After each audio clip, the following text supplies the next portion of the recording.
opinan de este caso clínico ustedes? Por favor. Ya. Tiene 52 años de edad, es sedentaria, es tipo 2 de 8 años de diagnóstico. Ya había iniciado con insulina basal de 10 y al final quedó con 14 unidades subcutáneas nocturnas. Tiene metformina de 850, 1,54 de talla, 64 kilos de peso y la glucosa I1 es de 98 miligramos. Su valor de hemoglobina glicada es de 7.8.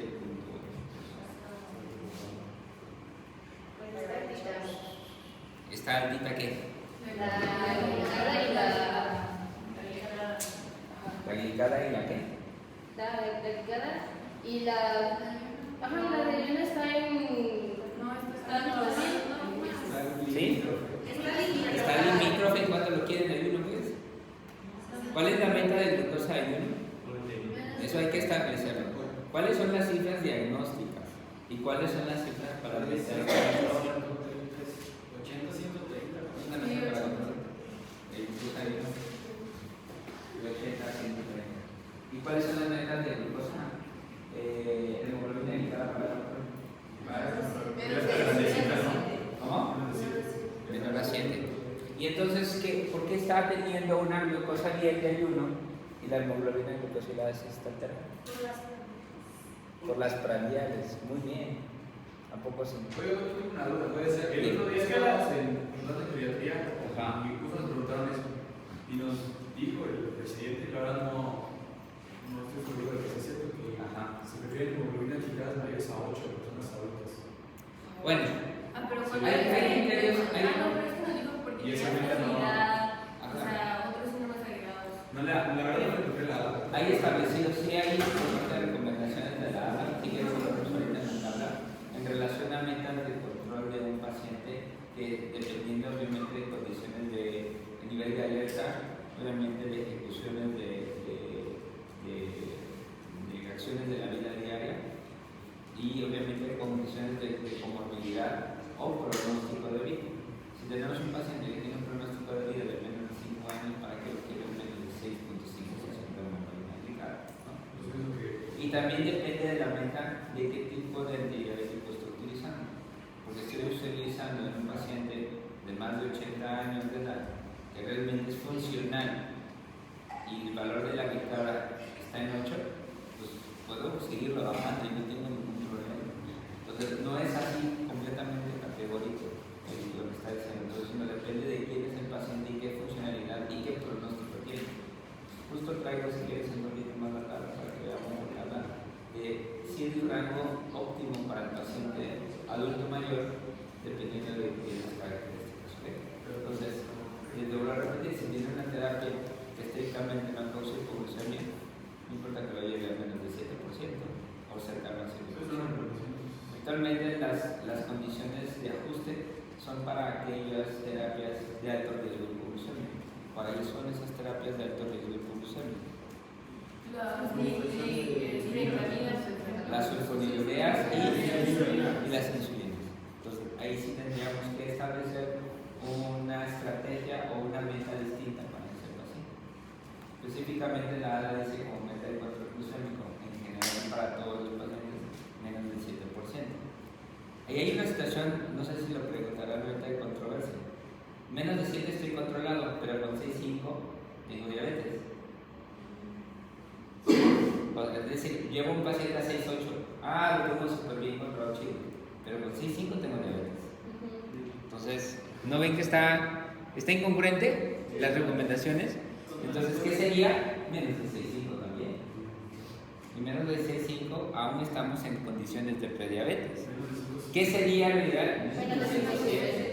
Lo que sí es importante es que como tienen intervención farmacológica, las condiciones para hipoglucemia pueden ser mayor. Y es por eso que ya no podemos tener un umbral tan estricto, sino tenemos que dar un parámetro diferente para el control glucémico de los pacientes.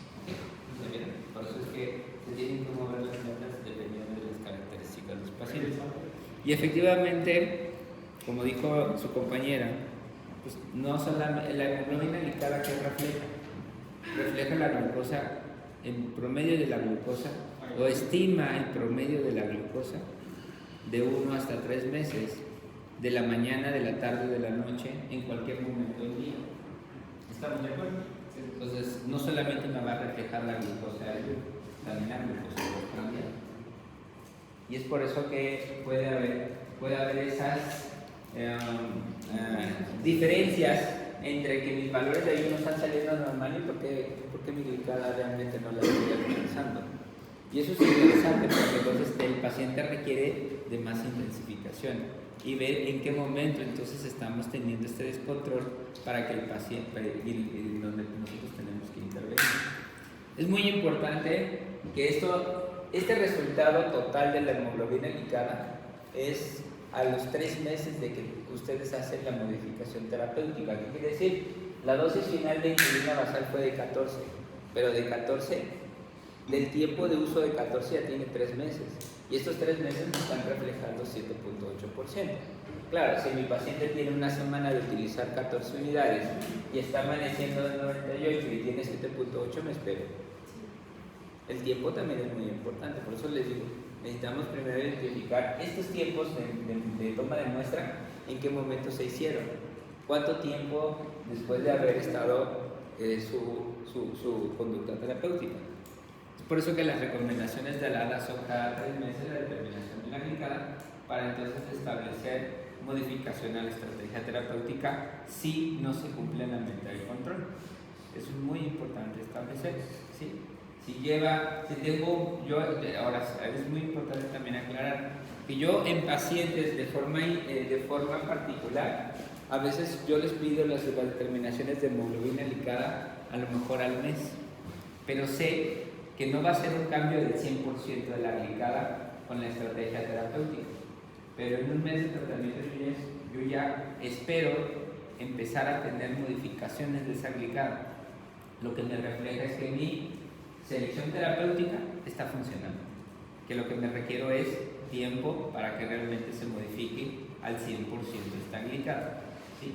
Si la estrategia fue adecuada. Si la estrategia no fue adecuada a los 3 meses, pues mi glicada no va a tener un descenso significativo. Si mi glucosa, si mi hemoglobina glicada al mes, a los que yo les llego a repetir al mes, no se mueve, mi estrategia no está funcionando. Entonces, al ratito les paso una imagen con respecto a hemoglobina glicada y con respecto a los tiempos, ¿ok? Vean, lo que sabemos es que en condiciones de intensificación de tratamiento para los pacientes que viven con diabetes, habitualmente la intensificación nos vamos de orales, de una simple terapia a terapias combinadas 2 o 3, y cuando no es suficiente tenemos que escalar a terapias inyectables consideradas más potentes. Al final de cuentas van a ser necesarias para todos los pacientes la escalación. Y lo que también sabemos es que con el tiempo de la escalación de los pacientes en un solo esquema inyectable, llega a ser necesaria la intensificación también de combinaciones de tratamiento, en donde impactemos tanto para la glucosa 1 como para la glucosa 2. Siempre en reuniones médicas que se tienen, es que el diabético no hace caso, no lleva la dieta, no. La historia natural de la diabetes indica que el paciente con el tiempo va a requerir intensificación. Y eso, ahí nosotros tenemos que quitarnos de un concepto que se llama inercia terapéutica. Inercia terapéutica. No, nosotros tenemos esa inercia terapéutica. Estamos renuentes a intensificar a los pacientes y hacer combinaciones para el control del mismo. ¿El principal temor cuál es? Hipoglucemia. Claro, pero si hacemos una buena estrategia, un buen esquema, vamos a reducir el riesgo de hipoglucemia para los pacientes. ¿Ok? Porque un esquema basal bolo, un esquema basal prandial, que es al final de cuentas el esquema más intensivo y de más control glucémico que tenemos como control, no significa que no lo voy a escalar a un esquema basal bolo por riesgo de hipoglucemia. Si el paciente lo necesita, necesito ajustar cuánto necesita. Y vean aquí qué sucede. Conforme básicamente va pasando los años en el paciente con diabetes con el mismo esquema terapéutico, llega a ser necesario hacer modificaciones de los tratamientos porque con solo basal llega a no ser suficiente en ocasiones el tratamiento. ¿Okay? Y entonces la pregunta era ¿por qué tenía fuera de meta? Y aquí está la explicación en relación a los resultados de estudio. Este ya tiene muchos años, el concepto de Monier, ¿sí? Muchos años, vean desde el 2003. Conforme más alto es mi valor de hemoglobina glicada, ¿sí? La participación de la glucosa de ayuno. Aquí vean aquí.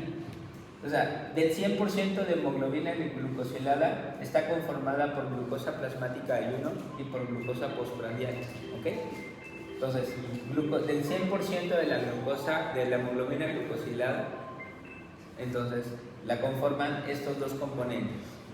Conforme más alto es mi glicada, vean el 70% de la de ayuno y es menor el 30%. ¿Vieron? ¿Qué pasa conforme mi hemoglobina glicada está llegando a meta de control? Las participaciones se invierten. Entonces aquí vean, ya cuando está cerca del 7%, la participación de glucosa de ayuno solamente es del 30% y la participación postprandial es mucho mayor. Entonces esto es muy importante porque cuando ustedes interpreten un resultado de hemoglobina glicada, pues si está con 10 de glicada, ¿cuál está peor? Ayuno. Si realmente mi glicada está alrededor de 7.6%, realmente lo más probable es que a lo mejor la de ayuno no sea tan elevada. A lo mejor está fuera de control, 140, pero la participación del postprandial también va a ser muy importante. Solo que habíamos dicho que en la intensificación de pasar de un oral a un inyectable, siempre empezamos con insulina basal. No, insulina, de pasar de un oral a un inyectable. ¿Cómo? Primero para cuando iniciamos terapias inyectables insulínicas es controlar el basal. Habíamos puesto un esquema, una imagen en donde mejorábamos el basal y el prandial va a bajar. Mi requerimiento de prandial puede ser menor o definitivamente ni necesitar un componente prandial. Pero si yo no controlo el basal, pues obviamente mi postprandial va a ser mucho más elevado y mi requerimiento va a ser más elevado. Por pura imagen, si lo que la vez pasada, ese escenario. Aunque por ejemplo, tenga 7.3, nosotros le controlamos la basal. Aunque tenga, si no, el paciente no está con tu esquema de tratamiento oral, no es suficiente y ya los tienes con dosis máximas en tu esquema oral y requieres ya intensificarlo para un esquema insulínico, adelante, es puro basal, ¿ok? Sí te dije, bueno, estamos viendo en este concepto que conforme la glicada es más controlada participa el postprandial, pero todavía el ayuno sigue participando. ¿Qué sucede en ese escenario? Tienes 7.3%, tú vas a decidir ya iniciarlo porque no lo alcanza con triple terapia y lo quieres tener hasta menos del 6.5%. Le inicias un basal, claro, lo más probable es que a lo mejor el requerimiento de ese paciente no sea tampoco tan elevado. Le sigues manteniendo la triple terapia oral, si es razonable la combinación, y obviamente le inicias el esquema insulínico basal. ¿Okay? Y si ya le iniciamos el basal, ahora sí sigue. ¿Y aún así sigue? La hemoglobina, ya empezamos a ver qué está pasando con los prandios. Y aquí tendríamos que modificar, si por ejemplo, en triple terapia, ¿qué te gusta en triple terapia de tratamiento de un paciente? ¿Qué me dicen? Metformina, un inhibidor de PP4, eso que está impactando en el plan. Al final de cuentas, un PP4, inhibidores para que reduzca el prandial. ¿Y qué otro? Y un SGLT2, y no lo estás alcanzando. Ahí le dejo el basal, seguramente lo voy a alcanzar, pero si no, tendría que retirar el FP4 y considerar entonces un esquema basal bolo o basal prandial.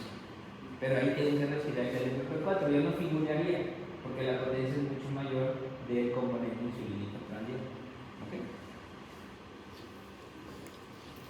Vean entonces cuando nosotros intensificamos a los pacientes de los orales a los inyectables, y de los inyectables se puede aún más intensificar a más inyectables. ¿Ok? De inyectables es, de un oral yo puedo seleccionar a un paciente en un agonista receptor de GLP-1, ya vimos que sí. Los inyectables de los GLP tienen muy buena potencia, ya sea con una insulina basal, ya sea con una terapia inyectable combinada, una insulina con un GLP también, por otro lado, ¿ok? O con una premezcla. ¿Qué es una premezcla? Que es en un mismo dispositivo o en un mismo frasco hay insulina basal y insulina prandial, una insulina de larga duración y una insulina rápida. Y hay formulaciones que vienen en mezcla, que también tiene su forma de aplicar y de ajustar. Okay. Pero son esquemas de opciones de intensificación. ¿Qué tenemos con respecto a terapia inyectable en intensificación? Insulina basal más GLP, seguir intensificando de forma separada ambos componentes. Insulina basal prandial, seguir intensificando las premezclas, ¿ok? O bien, hay también en la actualidad componentes que se llaman, en donde se combina insulina y un GLP en el mismo dispositivo. Se llaman combinaciones de proporciones fijas, porque viene insulina y viene un GLP en un mismo dispositivo, y la tenemos disponibles también aquí en México, esos tipos de formulaciones combinadas. Hay dos nada más. Hay de gludeco y liraglutida, se llama Schultophy el nombre comercial, pero de gludeco y liraglutida, y existe glargina con lixisenatida. ¿Por qué? Porque al final de cuentas, también entre menos piquetes, simplificamos el tratamiento. Y aquí es 2 piquetes, aquí pueden ser hasta 4 piquetes, aquí son 2 piquetes, y aquí es un solo piquete. También eso es muy importante, porque es un tratamiento para el resto de la vida. ¿Quieres 4 piquetes o quieres un solo piquete? Pues también se llama así. Bueno, eso es cuando la aplicación de la insulina es en el mismo lugar. Puede haber lipoatrofia o lipodistrofia por alteración del tejido adiposo, obviamente por actividad insulínica. Desafortunadamente estos cambios son porque el sitio de aplicación no se rotó, y es importante hacer la mención de la rotación. Se cambia la situación de absorción de la insulina, obviamente sí cambia las características en condiciones de lipodistrofia, ¿okay? Y eso pues altera la absorción. Entonces, ya vimos entonces que los pacientes, para intensificarse va a ser necesario. ¿Qué está pasando?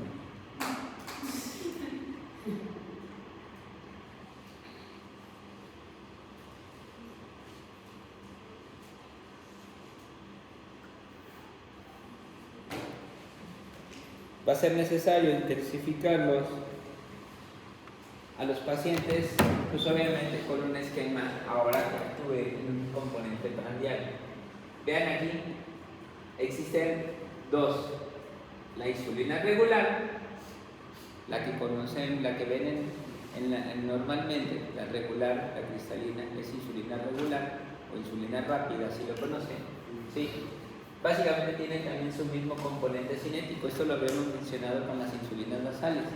Hay algunas que se mantenían más en meseta y otras que estaban en componente de curva, como la NPH. La rápida, pues la finalidad es que el efecto sea rápido al momento de inyectarse subcutáneo.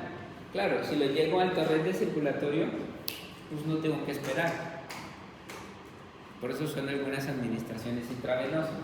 Pero para depósito y para su efecto, inicia su efecto entre 30 a 60 minutos de su aplicación. Tiene un pico de 2 a 4 horas y con una duración hasta de 6 u 8 horas. Un prandial no tiene un componente igual. Pero esa fue la primera rápida que tuvimos. ¿Okay? Entonces, mi glucosa postprandial no tiene una duración de 6 a 8 horas. Prácticamente en 4 horas yo ya debo de alcanzar mi control glucémico de los pacientes. Pero bueno, si no tengo de otra y es la única opción que hay, es válida y se puede usar, ¿ok? Una insulina rápida. En la actualidad hay análogos ultra rápidos de insulina. ¿Por qué? Porque sabemos bien que el efecto del prandio o la insulina prandial pues no debe durar más allá de 2 a 4 horas. Vean los efectos de duración total que tienen las ultra rápidas de análogos. Tenemos 3 disponibles. Las 3 disponibles de insulina ultra rápida son Aspavistro y Glulicina. Novorapid, Humalog y Shorana, que son los nombres comerciales que existen, ¿no? Entonces, Aspavistro, Glulicina. Es muy importante al momento de preguntar a los pacientes, insulina, ¿qué insulina usa? Recuerden que las que está protaminizada siempre va a ser lechosa. Es así como lechosa, está protaminizada. Ya sea solo NPH o bien mix, una mezcla. Es que utilizo mix 25 pensando que es lispro sola. No, si está lechosa es mix. Y la mix 25 es una premezcla. Mix 25 significa que el 75% de la dosis que se aplica al paciente tiene insulina protaminizada y el 25% restante de la dosis que se está aplicando el paciente tiene lisprosola. Por eso se llama premezcla. Si yo me inyecto 10 de Humalox Mix 25, ¿qué quiere decir? Que de las 10 unidades, ¿cuántas son de protaminizada? 7.5 y el 2.5 son de lispro. ¿Okay? Entonces, sí. Estaba hablando para que identifiquen las características. Todos los análogos de insulina son transparentes. Por eso es muy importante. ¿Cuál usa insulina? ¿De cuál? No sé. A menos que caracteriza. Si es transparente, pues ya nos podemos ir entre regular o algún tipo de análogo. Sabemos que no es premezcla. Pero si es lechosa, o es protaminizada, o es una premezcla, y a lo mejor eso está haciendo que el paciente tenga mucha variación. Y es lo que tendríamos que ajustar. ¿Okay? Entonces también es como para saber. No tiene que ser lechosa. No, depende de lo que use. Si es lechosa, es protaminizada. Y esa no es. Pero si no le está funcionando, sí podríamos pensar que es tiene un impregno. Dependiendo de cómo va el patrón glucémico, ¿no? Y es para seleccionar. ¿En qué casos es que la receta de esa la aprobó? Ahorita vamos para allá. Todavía no termina, si apenas estamos conociendo las prandiales. Aquí es muy importante porque vean la duración de la prandial aquí y la duración de la rápida acá, que también es considerada prandial, ¿ok? Pues aquí voy a tener un efecto más sostenido de duración. Aquí no, dura menos y le brinda más seguridad. Esto es más fisiológico que la duración que tiene esto, ¿ok? Vean el siguiente entonces esquema. ¿Cómo es el efecto de la rápida regular? ¿Y cómo es el efecto prácticamente de la lispro, aspar y glulicina? Hay unas formulaciones que son ultra rápidas. Pues la verdad es que no han mostrado así como grandes diferencias para el control. ¿Ok? Pero existe. Vean entonces, así estaba nuestro paciente con un análogo de insulina basal con 14 unidades. Estaba chido, ¿verdad? Pues no. Pues no. Por eso esto explica el por qué. Es que estábamos diciendo sobre el por qué tiene 7-8, también puede investigarse de forma intencionada. O sea, yo ya vi que en ayuno está controlado. Ahora, ¿qué hacemos los parámetros? Y esto es lo que se requiere. Se requiere de un monitoreo para que yo pueda identificar qué está sucediendo. ¿Y cómo se leen los monitoreos? Primero se va a leer el ayuno. Vean el ayuno. 96, 102, 98. Son 3 días. Son 3 días distintos. Se van a leer primero los antes, porque sabemos bien que la intervención basal es para los pre, ¿ok? Vean precomida, 138, porque ya no me agrada, 142 y 139. Empieza a tener como cierto incremento. Vean, pero antes de la cena, 153, 136 y 128. Ahora sí empezamos a revisar los prandios. Después del desayuno, 158, 140, 136. ¿Qué les parece? ¿Qué dice la ABA con respecto al control postprandial de meta y control? Debe ser una de 138. Debe ser menos de 40. Diles, por favor. Mañana 139 ya. Por favor, ¿cuál es la meta postprandio? Ese es el 1. Postprandio, meta postprandio.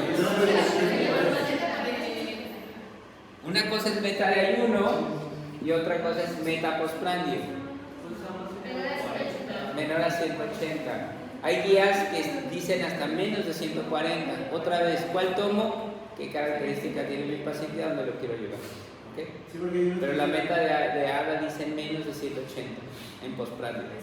Vean aquí, ¿se cumple? Sí. ¿Se cumple? No. Entonces, ¿qué se está alterando? El prandio de la comida. ¿Se cumple? ¿Qué necesita mi paciente? ¿Dónde necesita la intervención? Pero ¿por qué desde la zona 353? Porque la comida tenía mucho. Es como el residuo. Es como el residuo. Puede haber cierta condición de residuo. Pero estrictamente aquí lo que más necesita de intervención es el prandial. Y por eso es un basal y un prandial. ¿Estamos de acuerdo? Y por eso es muy importante conocer todas las insulinas y a lo mejor algunos escenarios es separar las insulinas. ¿Por qué? Porque no sé en los fenotipos de los pacientes en qué momento va a ser necesario el requerimiento del prandial. Si fuera una mezcla, no podría yo ponérsela en la tabla. O sea, Tendríamos que separar las insulinas, ¿ok? a sus 14 unidades. Tendría que tener más una adicional, Más más una adicional de cantidad de prandial. Vean este otro escenario. ¿Qué está pasando? Y entonces, ¿qué necesita este paciente?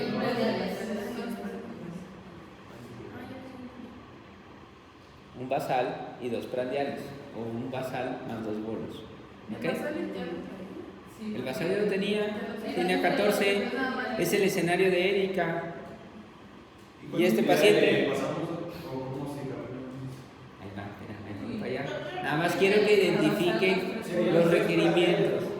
Y aquí ya sería un basal y 3 bolos. Son 3 días. Al menos esos son 3. Ese es un ejemplo de 3 días. Tú le puedes pedir toda la semana al paciente si quieres para identificar qué está pesando. Pero mire, con esos 3 días para mí fue suficiente identificar en dónde está más la alteración metabólica. Y ese es un esquema basal bolo.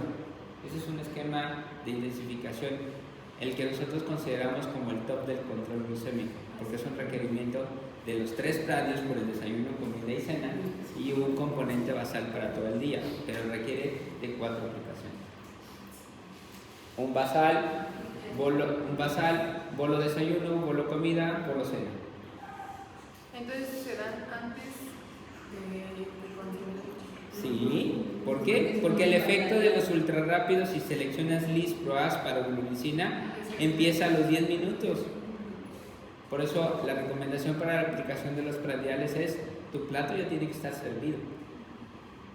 Así tiene que empezar por eso, no fue como Porque el efecto es rápido, en 10 minutos ya está empezando a hacer efecto. se siente hasta la frente. No, pues su plato está sentado, se inyecta y el paciente consume. Las estrategias para algunas poblaciones pediátricas o para geriatría, en donde pueda haber alteración en la cantidad de la ingesta del alimento, se puede establecer la aplicación inmediatamente después del consumo de alimento, porque al final el efecto va a ser a los 10 minutos. Y entonces sí ya me di cuenta qué tanto comí. Pero lo ideal es hacerlo preprandial, para que cuando ya llegue la carga de glucosa, yo ya tenga efecto insulínico y no tenga retraso, ¿no? Eso es lo que hace nuestro cuerpo, ¿o no? Está chida las insulinas, ¿verdad? Muy apasionante. Ahora, ¿cuánto recomendamos de insulina? para el bolo. Esa es la pregunta de los 24,000. ¿Por qué 4? Dime por qué. Porque así lo dijo el residente. Recuerden que una unidad de insulina, como cuántos miligramos por decilitro metaboliza en promedio. Pero una de insulina rápida. Una unidad, no, sea cualquiera. Estoy hablando de una unidad de insulina, sea rápido, sea basal, una unidad de insulina, ¿cuánto metaboliza? ¿Cuánto? 10. De 30 a 50 miligramos por decilitro en promedio. Una unidad, pero eso estoy hablando de descenso sérico.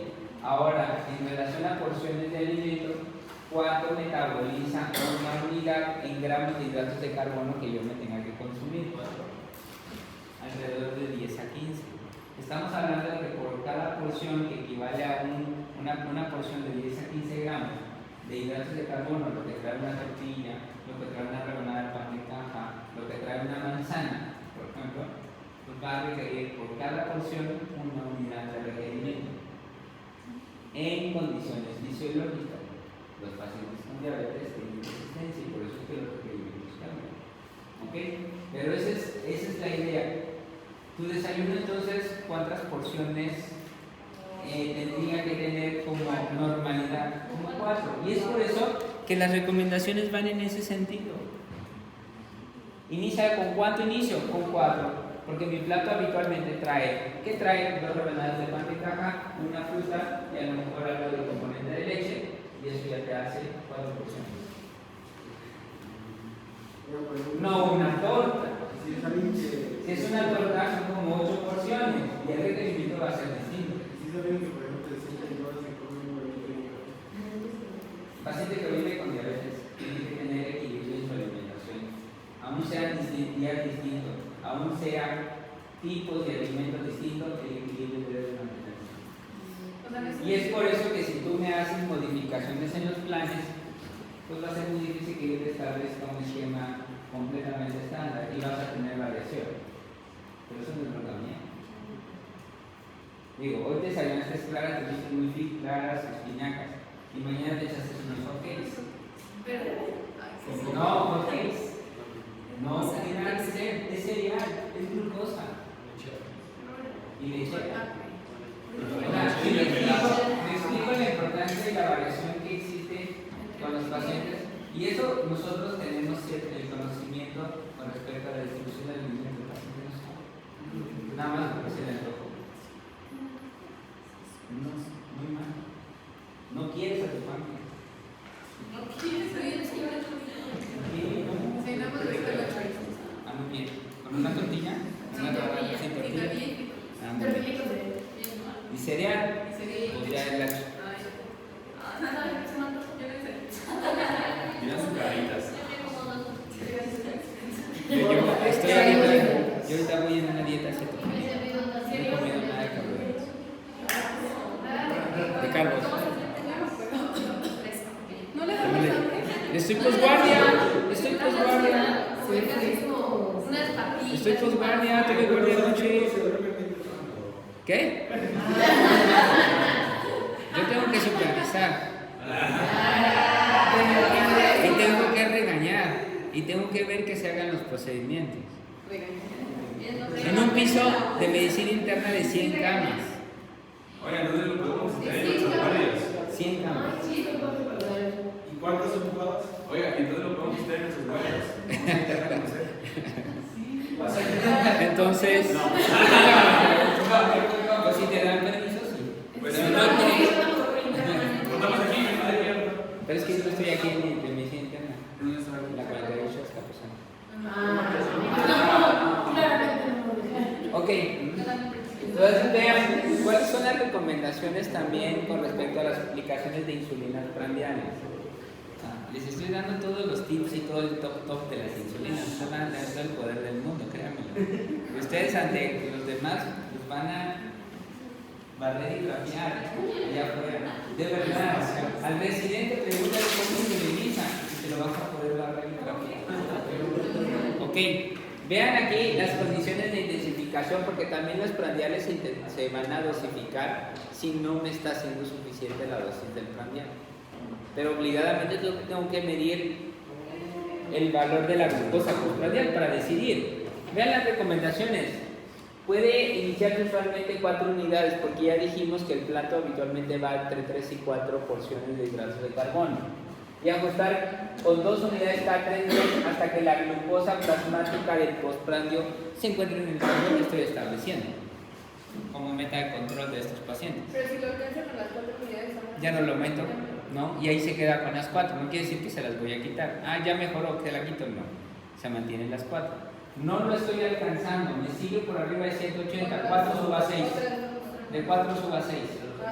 Y así, de una forma gradual, y hacer mediciones de las glucosas me van a ir diciendo que tenemos la glucosa. ¿Cada cuánto se Está hace la fácil. medición? Cada 3 días. Pero doctor, por ejemplo, Por favor. se aplica a las 4, come y después de... Y a las 2 horas. El postprandial es a las 2 horas. El postprandio inicia desde la primera cucharada. No es cuando se acabó el plato. Chicos, se inyectan antes de comer, ¿no? Sí, pero el tiempo empieza desde la primera cucharada. La sobremesa, de ahí empieza el que ya tienen que pedir.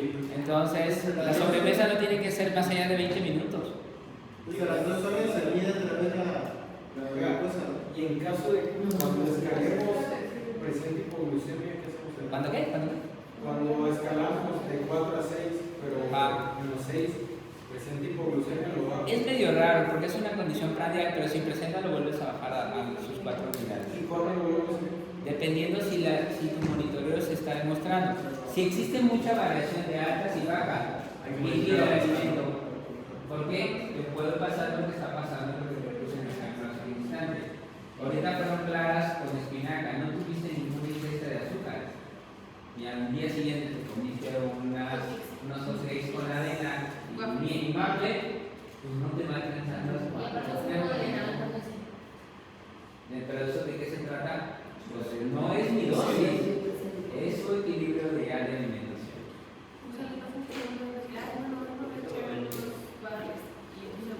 No se pueden echar unos waffles. Un paciente con diabetes no puede echar unos waffles. Ay, pero ¿Con cuántas unidades se compensa una tortita?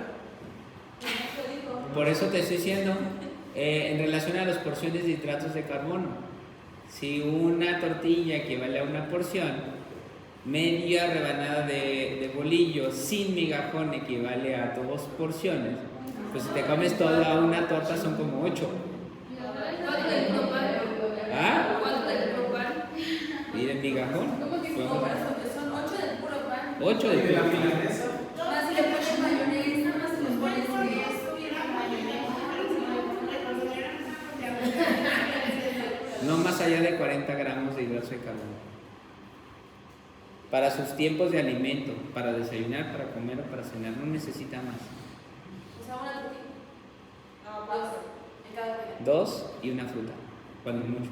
O dos. ¿En cada comida? ¿Ah? En cada tiempo de alimento. En cada tiempo de alimento. Tenemos 3 tiempos: desayuno, comida, cena. Y si no comes O sea, 6 tortillas también. tortillas en el día y 3 frutas. ¿Cómo? 6 tortillas en el día y 3 frutas. Más o menos, pero no necesariamente te puedes acabar todas las frutas. A lo mejor no como tortilla, media taza de arroz, ya le cambié. Ya le cambié al carbohidrato, de un carbohidrato de tortilla al arroz. Entonces, ¿pero de qué depende? Del tipo de alimento que estás comiendo. O sea, te sirvieron bisteces a la mexicana. ¿Y quieres que los bisteces a la mexicana? ¿Arroz, tortillas y frijoles? No. Podría elegir 2, ¿no? O sea, la Pues tortilla. elegir una tortilla. Solamente. Ajá. Porque equivaldría a la otra tortilla, ¿no? Es correcto. O sea, el arroz o los frijoles. Todo se cuenta, todo se cuenta. Todo se cuenta, doctora. Yo la estoy haciendo. Y para hablar de dieta cetogénica, tiene que consumir menos de 20 gramos de hidratos de carbono en el día. En el día. O sea, Ya tienen media tortilla, ¿no? ¿Y qué come por lo regular? Proteína. O sea, se llena con proteína, ¿no? En ensalada de proteína, sí. No da. ¿Cómo es eso? ¿A qué desayunó hoy? No, ya saben que son carbohidratos, ya saben que son proteínas y ya saben que son proteínas. Hay una como tostaditas que son como de mapas. No, sigue teniendo. ¿Cuánto es equivalen a una tortilla? Bueno, todo depende del contenido energético, por eso es muy importante la lectura de las etiquetas de los alimentos. Ahorita, ¿quién trae un sobre de alimento ahí? Algo que traiga. ¿Qué trae? ¿Qué dice? ¿Qué? No, espérate. Ay, mira los taquis. Ay, Dios. No tienen compasión ustedes por sus células beta. Ahorita, al rato decía cuando que hicimos diabetes me lo van a decir. Tengo médicos diabéticos. Todos familiares también. ¿Qué dice? ¿Qué dicen los taquis? Por favor. Aquí son 2 porciones para empezar. 2 porciones para todo el caso, todas las de envase. Sí, dividimos por envase. Y ahora, la porción que aporta cada Dice, por porción. porción 145 kilocalorías. Es decir, son 300 calorías lo que te estás comiendo ahí. Son 480 en total. Proteínas, ¿En total cuántas calorías? 480. Ay, me quedé corto. Sí. Pero me está diciendo que Pues más que 300 calorías, ¿no? Sí, porque es 100 y es. Ahora por eso 300 calorías. Proteínas son 108. Nada. Hidratos. Hidratos de carbono. Hidratos, vamos a lo que nos importa. Hidratos de carbono por porción. Ajá. ¿Qué es 108 gramos? 30 gramos. O sea, son 3 tortillas, casi 3 tortillas. Sí, 3 tortillas, exacto. O sea, si lo más Exacto.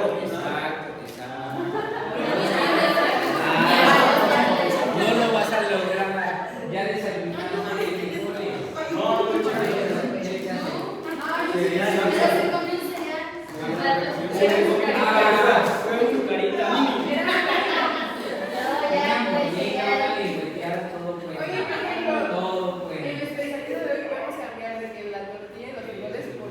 ¿Es correcto?